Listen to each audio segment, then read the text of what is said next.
സുഹൃത്തുക്കളെ, 1000 കുറ്റവാളികൾ രക്ഷപ്പെട്ടാലും ഒരു നിരപരാധി പോലും ശിക്ഷിക്കപ്പെടരുത് എന്നതാണ് ഇന്ത്യൻ നീതിന്യായ വ്യവസ്ഥയുടെ അടിസ്ഥാന പ്രമാണമായിട്ട് കണക്കിലെടുക്കുന്നത്. അതെ, ഒരു കുറ്റവാളി രക്ഷപ്പെട്ടിരിക്കുന്നു. ബാക്കി 999 കുറ്റവാളികൾ ആരൊക്കെയാണ്? അവരൊക്കെ രക്ഷപ്പെട്ടിട്ടുണ്ടോ? ഇനി രക്ഷപ്പെടാൻ ബാക്കിയാണോ എന്ന് നമുക്കറിയില്ല. പക്ഷേ ശിക്ഷിക്കപ്പെട്ടവരാരും നിരപരാധികളല്ല എന്നത് ആശ്വാസം തരുന്നു. എന്നാലും ഒരു കുറ്റവാളി രക്ഷപ്പെട്ടതിൽ നമുക്കൊരു വിഷമമുണ്ട്. ഇത് നിങ്ങൾ ആലോചിച്ച് നോക്കണം. ഈ നടി ആക്രമിക്കപ്പെട്ട കേസ് എടുത്ത് പരിശോധിക്കുമ്പം പണ്ടൊരു കഥയുണ്ടായിരുന്നു. 5 ലക്ഷം രൂപയും ഏതോ ഒരു വക്കീലും, ആ വക്കീലിൻ്റെ പേര് ഓർമ്മ കിട്ടുന്നില്ല, അയാളും കയ്യിലുണ്ടെങ്കിൽ ആർക്കും ആരെയും കൊല്ലാം, ഏത് കോടതിയിൽ പോയാലും കുറ്റവിമുക്തനാക്കി തിരിച്ചു പോരാം. കാരണം അത്രയും പ്രഗത്ഭനായ ഒരു ക്രിമിനൽ ലോയർ കൂടെ ഉണ്ടെന്നുണ്ടെങ്കിൽ ഏത് ക്രൈമും ചെയ്യാൻ പറ്റും എന്ന് പറയാറുണ്ട്. ഇവിടെയാണ് യോഗി ആദിത്യനാഥിൻ്റെ ഉത്തർപ്രദേശിലെ ഈ എൻകൗണ്ടർ സിസ്റ്റത്തെ ഞാൻ അംഗീകരിച്ചു പോകുന്നത്. ആതിഖ് അഹമ്മദിനെ പോലെയുള്ള കൊടും ക്രിമിനലുകൾ ഒരു പക്ഷേ സുപ്രീം കോടതിയിൽ വരെ പോയാൽ പോലും ഒരു നിഷ്പ്രയാസം ചിലപ്പോൾ ഊരിപ്പോലും കയ്യിൽ പൈസയുണ്ട്. ഒരുപാട് തട്ടിക്കൊണ്ടുപോകലുകൾ, കൊലപാതകങ്ങൾ, കൂട്ടബലാത്സംഗങ്ങൾ ഒക്കെ നടത്തിയിട്ടുള്ള കൊടും ഭീകരൻ, മാഫിയ രാജും ഗുണ്ടാരാജിൻ്റെയും ഒക്കെ ആശാനായിരുന്ന ആളുകൾ, അങ്ങനെയുള്ളവരൊക്കെ ഇങ്ങനെയുള്ള സമയത്താണ് മനുഷ്യൻ നിയമം കയ്യിലെടുക്കുന്നത്. കൃഷ്ണപ്രിയ എന്ന് പറയുന്ന 9ാം ക്ലാസ്സിൽ പഠിക്കുന്ന പെൺകുട്ടിയെ ക്രൂരമായി ബലാത്സംഗം ചെയ്ത് കൊന്നത് മുഹമ്മദ് കോയ എൻ്റെ പഞ്ചായത്തിലാണ്. മലപ്പുറം ജില്ലയിലെ മഞ്ചേരിക്കടുത്തുള്ള തൃക്കലങ്ങോട് ഗ്രാമപഞ്ചായത്തിലെ എളംകുളം എന്ന് പറയുന്ന സ്ഥലത്ത് ചാരങ്കാവ് 9ാം ക്ലാസ്സിൽ പഠിക്കുന്ന കേരള മനസാക്ഷിയെ നറുക്കിയതാണ്. അവസാനം മുഹമ്മദ് കോയ ജാമ്യത്തിൽ പുറത്തിറങ്ങവേ ഈ കൃഷ്ണപ്രിയയുടെ അച്ഛൻ ശങ്കരനാരായണൻ കൊന്നു, അവനെ തീർത്തു കളഞ്ഞു. അദ്ദേഹം ജയിലിലായി ഒക്കെയായി. പക്ഷേ അദ്ദേഹം കുറ്റമുക്തനാക്കപ്പെട്ടു. കോടതി അവിടെ നിയമത്തിൻ്റെ സങ്കീർണതകളല്ല നോക്കിയത്, മറിച്ച് കോടതി ഒരു നീതിക്കൊപ്പം നിൽക്കുന്ന ഒരു മനോഭാവം കാണിച്ചു. ചിലത് എഴുതി വെച്ച നിയമങ്ങൾക്കപ്പുറത്തേക്ക് ചിലയിടത്ത് പോകാൻ പറ്റും എന്നുള്ളൊരു വിവേചന ബുദ്ധി അവിടെ അന്ന് സെഷൻസ് ജഡ്ജിയുടെ പേര് ഞാൻ മറന്നുപോയി. വേറെ ആരും അപ്പീലുമായിട്ടൊന്നും പോകാനില്ലാത്തതുകൊണ്ട്, കാരണം അവൻ്റെ കുടുംബത്തിന് തന്നെ അവനെ വേണ്ട. അതുകൊണ്ട് പ്രോസിക്യൂഷനും ഒന്ന് ദുർബലമായ വാദമുഖങ്ങൾ ഉയർത്തി അദ്ദേഹത്തിന് രക്ഷപ്പെടാൻ വേണ്ടിയിട്ടുള്ള ലൂപ്പുകൾ ഒരുക്കി കൊടുത്തു എന്നുള്ളതാണ് സത്യം. പി ടി തോമസ് എന്ന മനുഷ്യനെ സാന്ദർഭികമായി ഓർത്തു പോവുകയാണ്. കേരളത്തിലെ മറ്റേതെങ്കിലും രാഷ്ട്രീയക്കാരുടെ മുമ്പിൽ പക്ഷേ ഈ കേസ് എത്തിപ്പെട്ടിരുന്നെങ്കിൽ 5-10 കോടി മേടിച്ച് സെറ്റിൽ ചെയ്യുന്ന ഒരു കാലഘട്ടത്തിൽ നമ്മൾ ജീവിക്കുമ്പോൾ പി ടി തോമസ് എന്ന് പറയുന്നൊരു മനുഷ്യനാണ്. അദ്ദേഹത്തിന് പെൺമക്കളൊന്നുമില്ല, 2 ആൺമക്കളാണുള്ളത്. ഞാനുമായി നല്ല ആത്മബന്ധം ഉണ്ടായിരുന്ന ആളാണ്. അദ്ദേഹം അങ്ങേയറ്റത്തെ നിശ്ചയദാർഢ്യത്തോടുകൂടി ആ പെൺകുട്ടിക്കൊപ്പം നിന്നു. പി ടി തോമസ് എന്ന് പറയുന്ന മനുഷ്യൻ്റെ മുമ്പിൽ ഈ വിഷയം എത്തിയിട്ടില്ലായിരുന്നെങ്കിൽ ഇത് പുറം ലോകം അറിയുക പോലും ഇല്ലായിരുന്നു എന്നുള്ളതാണ് ഏറ്റവും വലിയ സത്യം. നിങ്ങൾ ചിന്തിച്ചു നോക്കണം, ഇതിൻ്റെ ഭാഗമായിട്ടുള്ള പോരാട്ടത്തിൽ നഷ്ടങ്ങൾ വന്നിട്ടുള്ളവർ. പാർവതി തിരുവോത്തിനെ പോലെയുള്ള ഒരുപാട് അതുല്യമായ പ്രതിഭയുള്ള പലരും വീട്ടിലിരിക്കുക, അവർക്ക് അവസരങ്ങൾ നിഷേധിക്കപ്പെട്ടു. ആണധികാരത്തിൻ്റെ അങ്ങേ തലക്കിൽ നിൽക്കുന്ന ഈ സിനിമാ സംഘടന, അതിൻ്റെ ഭാഗമായിട്ടുള്ള കോക്കസുകൾ, ലോബികൾ, അവരിവരെ കോർണർ ചെയ്യുകയാണ് ചെയ്യുന്നത്. നിങ്ങൾ അഡ്ജസ്റ്റ്മെൻറ്റിന് തയ്യാറാണോ എന്നുള്ളതാണ് ചോദിക്കുന്നത്. നിങ്ങൾ ഞങ്ങളുടെ കുറ്റകൃത്യങ്ങൾക്ക് കൂട്ടുനിൽക്കാൻ തയ്യാറാണോ?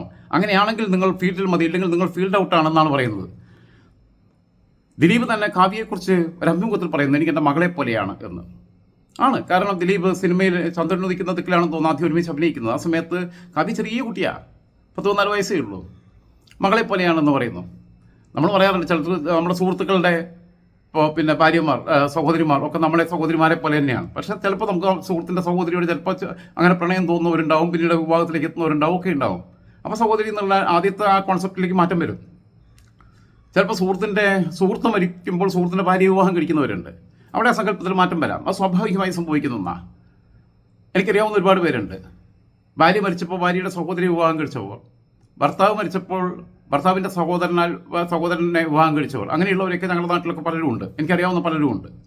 പക്ഷേ മകളെപ്പോലെ ആണ് എന്ന് പറഞ്ഞു കഴിഞ്ഞാൽ നമ്മുടെ ജ്യേഷ്ഠൻ്റെ മകൻ മകൾ, അല്ലെങ്കിൽ നമ്മുടെ സുഹൃത്തിൻ്റെ മകൾ. അപ്പോൾ നമ്മുടെ മകളുടെ നമ്മുടെ മകളുടെ ലെവലിൽ നമ്മൾ കാണണേ. അവൾക്ക് നാളെ ഒരു പ്രശ്നം ഉണ്ടായി, അതുകൊണ്ട് നമുക്ക് ഒരു സഹാനുഭൂതിയുടെ ഭാഗമായി അവളെ നമ്മൾ കല്യാണം കഴിക്കാൻ തീരുമാനിക്കുമോ? അങ്ങനെയുണ്ടോ?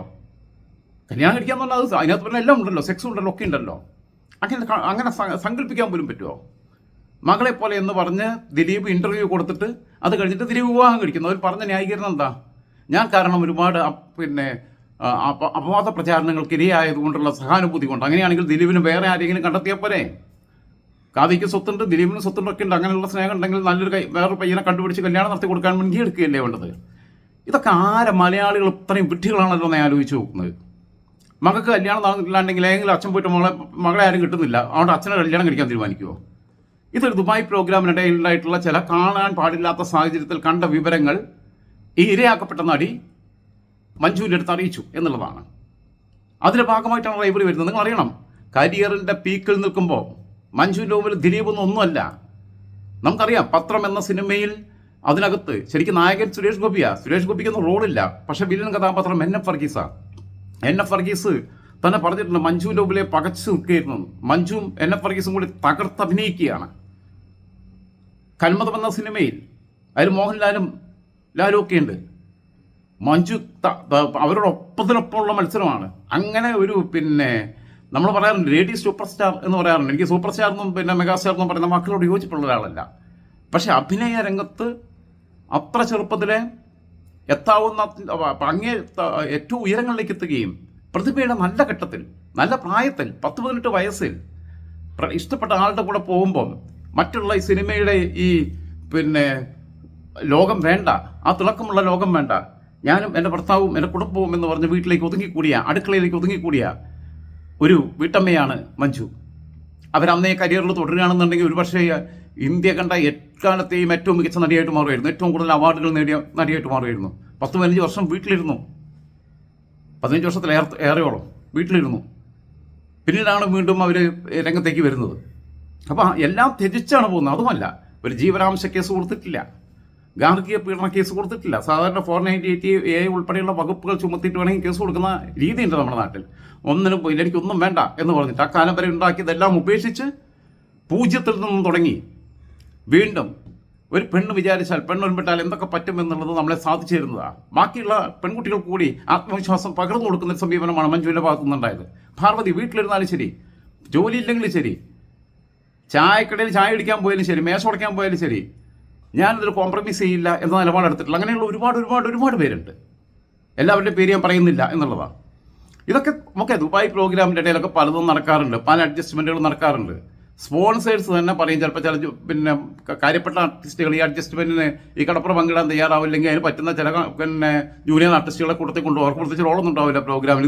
ഇതിന് വേണ്ടിയിട്ട് അത് പല നടന്മാരും ഒക്കെ ചെയ്യാറുണ്ട്. ഈ മേഖലയിലുള്ളവർ പലരും ചെയ്യാറുണ്ട്, കോർഡിനേറ്റേഴ്സ് ഒക്കെ ചെയ്യാറുണ്ട്. പ്രൊഡക്ഷൻ എക്സിക്യൂട്ടീവുകൾ വരെ ഇത്തരം കാസ്റ്റിംഗ് കൗച്ചിൻ്റെ പുറകെ പോകാറുണ്ട്. പക്ഷേ അതൊന്നും വലിയ ഇഷ്യൂ ആക്കണ്ട, നമ്മളെ കുഞ്ഞാലിക്കുട്ടിയുടെ ഭാഷയിൽ പറഞ്ഞാൽ. പക്ഷേ ഇങ്ങനെയൊരു സംഭവം ഇത് കേരളത്തിലെ നമുക്ക് സങ്കല്പിക്കാൻ പറ്റാത്ത, നമ്മൾ ഇതിനു മുമ്പ് കേട്ടിട്ടില്ലാത്തൊരു കാര്യമാണ്. അതിനിടയിൽ നിന്ന് പൈസയുള്ള ഒരു ഉരിപ്പുര. ഞാൻ വീണ്ടും പറയുന്നു. മാത്രമല്ല, നിങ്ങൾ ചിന്തിക്കേണ്ടത് ഇവർ തമ്മിൽ മഞ്ജു ചെറുപ്രായത്തിൽ ഒളിച്ചോടി അങ്ങനെ കല്യാണം കഴിക്കുമ്പം, അതായത് വലിയ വകതിരിവൊന്നും ഇല്ലാത്തൊരു പ്രായത്തിലാണ്. പ്രണയം എന്ന് പറഞ്ഞപ്പോൾ തലയ്ക്ക് പിടിച്ചു, അങ്ങനെ പോയിട്ട് കല്യാണം കഴിക്കും. അത് ഇഷ്ടമായിട്ട് ആണെന്ന് തോന്നുന്നു, എനിക്ക് കൃത്യമായിട്ട് ഓർമ്മയില്ല. എല്ലാം വെൽ സെറ്റ് പ്ലാൻഡ് ആയിരുന്നു. പോയി കല്യാണം കഴിക്കുമ്പം അത് സാക്ഷികളായിട്ട് കൂടെ ഉണ്ടായിരുന്നു. 1 അന്തരിച്ചു പോയ കലാഭവൻ മണി, 2 ജീവിച്ചിരിക്കുന്ന സംവിധായകൻ ലാൽ ജോസ്, 3 ജീവിച്ചിരിക്കുന്ന ബിജു മേനോൻ നടൻ. ഈ ബിജു മേനോനും കലാഭവൻ മണിയും പിന്നീട് ദിലീപുമായിട്ട് അകലുന്നു. ലാൽ ജോസ് പിന്നീട് അതിനെക്കുറിച്ച് പ്രത്യേകിച്ചുള്ള അഭിപ്രായങ്ങളൊന്നും പറയാറില്ല. കലാഭവൻ മണിയുടെ ഭാര്യ സംയുക്ത തന്നെ പറഞ്ഞിട്ടുണ്ട് ഈ കുട്ടി കടന്നുപോയ ആ ഒരു ട്രോമ എന്താണെന്നുള്ളത്. അവൾ പലപ്പോഴും പറയാറുണ്ടായിരുന്നു, അവൾ വല്ലാത്തൊരവസ്ഥയിലായിരുന്നു. ഞങ്ങളൊക്കെയാണ്, ഞാനും മഞ്ജു ഒക്കെയാണ് ധൈര്യം കൊടുത്തങ്ങനെ നിന്നത്. അവൾ പറഞ്ഞിട്ടുണ്ട് ആത്മഹത്യ ചെയ്യാതിരുന്നത് എൻ്റെ അമ്മയെ ഓർത്തിട്ടാണ്. കാരണം അച്ഛൻ അതിനിടയിൽ മരണപ്പെട്ടു. അച്ഛനൊരു ഫോട്ടോഗ്രാഫറായിരുന്നു. +2 പഠിക്കുന്ന സമയത്ത് നമ്മൾ എന്ന് പറഞ്ഞ സിനിമയിലൂടെയാണെന്ന് തോന്നുന്നു. അങ്ങനെ സിനിമയിലേക്ക് വന്നൊരു കുട്ടിയാണ്. വലിയ തിരിച്ചറിവൊന്നും ഇല്ലാത്ത കാലത്ത്, പക്ഷേ അച്ഛൻ എപ്പോഴും കൂടെ ഉണ്ടാവുമായിരുന്നു. അങ്ങനെ വന്നത്.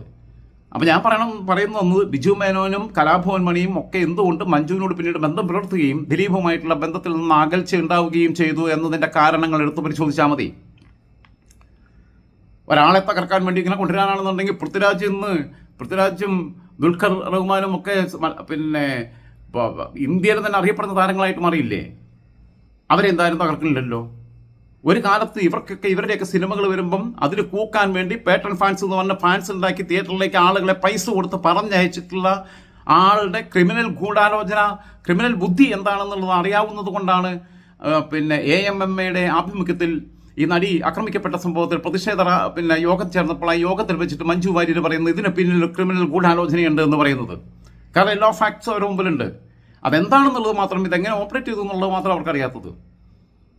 അപ്പോൾ ഇന്ന് ദിലീപ് മാധ്യമങ്ങളോട് പറയുന്നു അങ്ങനെ മഞ്ജു അന്ന് പറഞ്ഞു ക്രിമിനൽ ഗൂഢാലോചനയുണ്ടെന്ന്. അപ്പം എനിക്കെതിരെയുള്ള ഗൂഢാലോചനയായിരുന്നു, പ്ലാനിങ് ആയിരുന്നു. കൂടെ കിടന്ന് രാപ്പനി അറിയുന്ന ആളാണ് മഞ്ജു. ആണ്ടിയോടടുത്ത് മാങ്ങയുടെ പുളി അറിഞ്ഞ ആളാണ് മഞ്ജു. ദിലീപ് എന്താണെന്നും ഏതറ്റം വരെ പോകുമെന്നും ദിലീപിൻ്റെ മാനദർശങ്ങൾ എന്തൊക്കെയാണെന്നും യഥാർത്ഥ ദിലീപ് എന്താണെന്നും മറ്റാരേക്കാളും നന്നായിട്ട് അറിയാവുന്ന ഒരാളാണ് മഞ്ജു. എങ്ങനെ കാവ്യയുടെ വിവാഹ ജീവിതം നിന്ന് ആ ചെറുപ്പക്കാരൻ വിടുതൽ വാങ്ങിപ്പോകുന്നത്? ഞാൻ അതിനെക്കുറിച്ചൊന്നും കൂടുതൽ പറയുന്നില്ല. എന്തായിരുന്നാലും ഇത്ര മാത്രമേ ഞാൻ പറയുന്നുള്ളൂ. വീണ്ടും ഒരിക്കൽ കൂടി ആദ്യം തുടങ്ങിയത് തന്നെ പറഞ്ഞ് അവസാനിപ്പിക്കുകയാണ്. 1000 കുറ്റവാളികൾ രക്ഷപ്പെട്ടാലും ഒരു നിരപരാധി പോലും ശിക്ഷിക്കപ്പെടരുത് എന്നതാണ് ഇന്ത്യൻ നിയമവ്യവസ്ഥയുടെ അടിസ്ഥാന പ്രമാണം. അതെ, അതിൽ ഒരു കുറ്റവാളി രക്ഷപ്പെട്ടിരിക്കുന്നു. ബാക്കി 999 കുറ്റവാളികൾ എവിടെയൊക്കെയോ രക്ഷപ്പെട്ടിരിക്കുന്നു, അല്ലെങ്കിൽ രക്ഷപ്പെടാൻ ഇനിയും ബാക്കി ജയിലിൽ കിടക്കുന്നു എന്ന് മാത്രം പറഞ്ഞുകൊണ്ട് തൽക്കാലം അവസാനിപ്പിക്കുന്നു. ഇങ്ങനെ നീതിന്യായ സംവിധാനത്തിനകത്ത് എവിടെയെങ്കിലുമൊക്കെ വെച്ചിട്ട് നമുക്ക് അർഹിക്കുന്ന നീതി കിട്ടുന്നില്ല എന്ന ഒരു തോന്നൽ വരുമ്പോഴാണ് ശങ്കരനാരായണന്മാരുണ്ടാവുന്നത്.